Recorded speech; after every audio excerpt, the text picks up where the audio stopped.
Naririnig ka nila ka-misteryo stories. Ikaw ang susunod na kwento.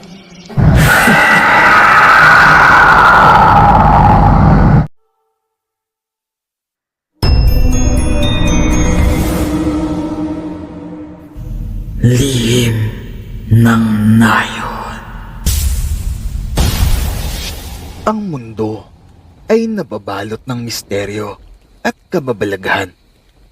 Kahit na laganap na ang agham at teknolohiya, ay may mga bagay pa rin tayo na hindi naipaliliwanag sa mundong ito.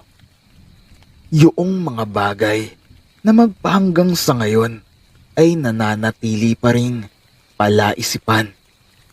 Ako si Sam at ito ang istorya ko. Noong bata pa lamang ako ay napakasaya ng buhay ko. Hindi naman kami mayaman, pero komportable kami at buo ang pamilya namin. Taong 2002, ako ay 6 na taong gulang pa lamang. Nag-away-away ang mama ko at ang mga kapatid niya. Imbis na ayusin ng lola ko ang pangyayaring iyon, ay mas pinaburan pa niya ang mga kapatid ng mama ko. Hindi ko man lang alam ang buong pangyayari ng mga oras na yon, pero ang tanging alam ko, malalim ang pinag-ugatan ng alitan nila. Umabot sa punto na nagdesisyon ng mama ko at ang papa ko na lumipat na lamang kami ng tirahan dahil hindi na kaya ng mama ko na makita ang pagmumuka ng pamilya niya. Hindi naman malayo ang nilipatan namin, pero sapat na ang layo nito upang mabuhay kami ng mapayapa. Nang makarating kami sa nayon na iyon, sobrang tahimik. Malayo rin ang pagitan ng mga bahay roon. Maraming mga puno at maraming nagtataasan na damo o mga talahib. Tanging paghampas lang ng hangin ang maririnig mo sa paligid.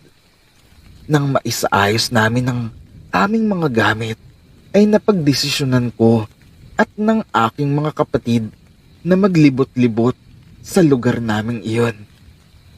Nilibot namin ang nayon upang makita namin kung may tindahan ba na malapit sa pwesto namin.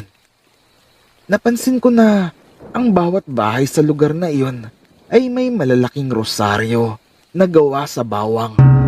Nakasabit ang mga ito sa kanilang mga pintuan. Kahit naman bata pa lang ako, ay alam ko na may mali sa lugar na nalipatan namin. Isang gabi, habang kami ay natutulog, nakarinig kami ng naglalakad sa bubungan namin. Hindi lang basta lakad yun eh. Parang may kumakalmot sa bubungan namin. Sa lakas ng yabag at kalmot, masasabi mong malaki ang nasa taas ng bubong. Nagising kaming lahat. Lumabas si Papa na may dalang asin at bawang. Natatakot na kami ng mga oras na yon sa kadahilan ng baka kuhanin si Papa ng kung anumang nilalang ang nandoon sa bubungan namin. Nagsaboy ng asin at mga butil ng bawang si Papa sa bubong. Naglagay din siya sa paligid ng bahay namin. Makalipas ang ilang sandali, ay tahimik na ulit ang paligid. Bumalik na kami sa pagtulog. Medyo nahirapan pa nga akong matulog sa takot. Sa takot na baka bumalik yung nilalang sa bahay namin. Lumipas ang ilang oras. Madaling araw na noon. Nakarinig kami ng isang malakas na ungol sa labas. Waring nanghihingi ito ng tulong. base sa boses niya. Yung tipong ramdam mo at rinig mo na hirap na siya. Hindi kami lumalabas ng bahay nun. Pinilit na lamang kaming patulugin ni Mama at Papa.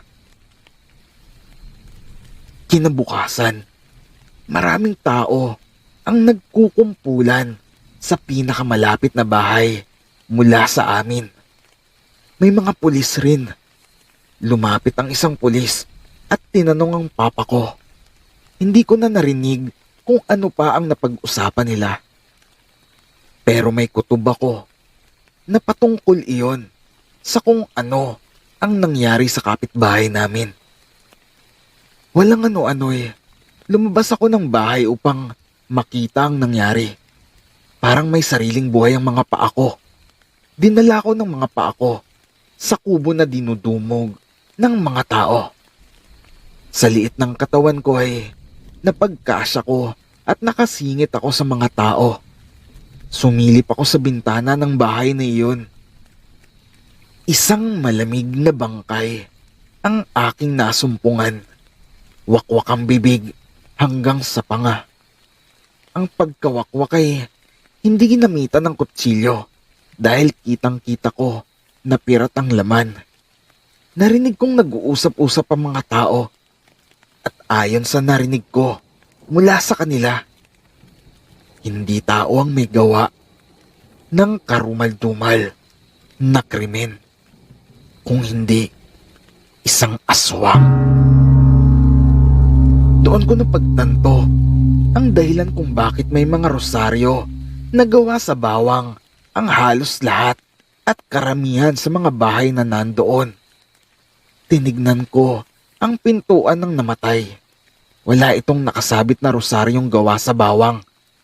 Ito marahil ang naging dahilan kung bakit nalooban siya ng aswang. Takot na takot ako sa aking mga nakita. Pakiramdam ko ay mukhang hindi na ako makakatulog tuwing gabi habang nandoroon kami sa bahay na nilipatan namin. Hindi na ako makakatulog sa pangamba na baka bumalik ang aswang at baka sa bahay naman namin siya tumungo. Naisip ko tuloy ng mga oras na yon na kung hindi lumabas si Papa para magsaboy ng asin at bawang sa bubungan at sa paligid ng bahay namin ay baka isa na rin sa amin ang napagpiestahan ng aswang na yon. Nasaan na kaya ang mga aswang? Nagpakalayo-layo na ba sila? O patuloy pa rin ba silang nakikisalamuha sa atin? And thank you for watching.